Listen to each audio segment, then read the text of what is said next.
On March 4th, the enhanced version of GTA 5 released on PC.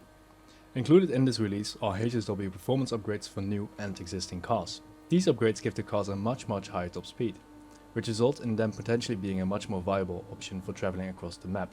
In this video I will compare the Karin S95 HSW, which is free for most players and thus will be one of the most widely available HSW cars, and the Banshee GTS HSW, because it has the highest top speed. I will compare these to one normal car, a helicopter, a flying broomstick and a jet to see which is the fastest for crossing a map from Paleto Bay to Los Santos. First off, we have the S95, which is technically free, but if you bought it like me on day one, they actually charge you the normal price for it.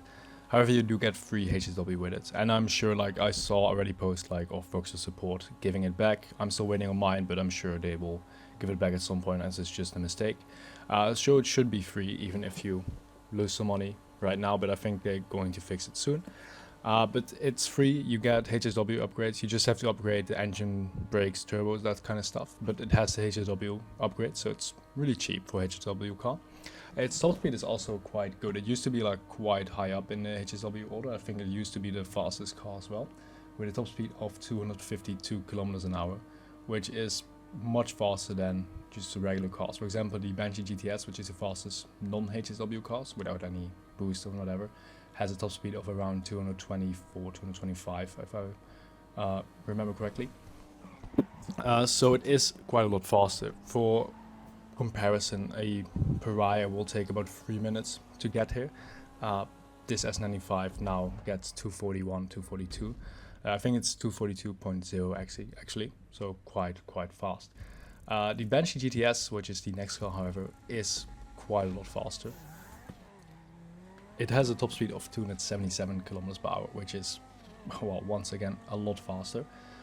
So in this run, you know, we're still using the same route, but it will just be, you know, quite considerably faster because it's mostly just straight, so it can be consistently about 25 kilometers per hour faster than the S95, and way faster than, you know, the non-HSW version. Also, we're using this route, as you will see in a second with the Pariah, which is the normal car we're going to compare it to. I'm using a different route there because going on the right side of the map, it's a bit twistier, but it's a bit shorter, which makes it more useful for normal cars because they don't have to slow down that much. These HSW cars, however, benefit way more from just going here because they can just consistently go, well, 270 basically, and just have to slow down for this last turn right here, and then you see we will finish right around 2 minutes and 29 seconds. Next up we have the Pariah, which used to be the fastest vehicle for a long time in normal GTA.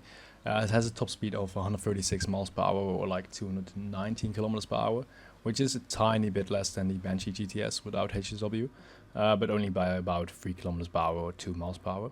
So it's really close and used to be definitely the fastest. And lap time wise, they're very similar because the Pariah has slightly better grip, I believe. And as you can see, like I said before, we're taking a different route here because, as you could see already, a lot of turns in this route compared to the route on the left, so HSW cars would not make it, especially on that section where it would just fly off a cliff. Meanwhile, Pariah can just stay full speed basically. And as you can see, we're already getting towards 2 minutes 20, 2 minutes 30, and we're still driving. We're just entering the city basically. And now we're kind of getting there at some point. But we're already far away from the Banshee GTS time, and even the Karin S95 time has been passed by about 10 seconds already. And in the end, we will arrive at around 2 minutes and 59 seconds, which is considerably slower than the Banshee GTS and even the S95. However, there are other vehicles in this game, and that's one way to beat the HSW cars potentially. So first of all, we're going to try the Sparrow. The Sparrow actually has a really high top speed. It's one of the fastest choppers, and it has a top speed of 271.58 kilometers per hour, which is a little bit slower than Banshee GTS. However, it can just go straight. The Banshee GTS has to drive around the map basically, so it can't unleash that speed all the time. Also, if there's a turn, it can't. Meanwhile, this just goes straight, so it's basically going this speed most of the time. As you can see in the beginning, we can call it quite easily. Of course, that takes a little bit of time, and that's the only disadvantage it has towards the car. And also, if this is already spawned in, this is going to be faster, you know, unless it's a straight road, then maybe not. But yeah, if you have to call it in, then it takes a little bit of time, but it's really fast nowadays. It spawns in really close. And as you can see, we're approaching 2 minutes 20 and it's almost there already. We even do like a little landing approach to make it a little bit realistic. And basically around 2 minutes 22, we're there. It's a little bit faster than Banshee GTS. I think if you drive perfectly in the GTS, maybe get some curb boost, some brake boost, maybe it could be faster, maybe better FPS. But yeah, they're really close, and Sparrow just takes it, and especially on longer distances, I think it will take it. Then secondly, we have the Oppressor Mark II. If you call this, it will lose some seconds.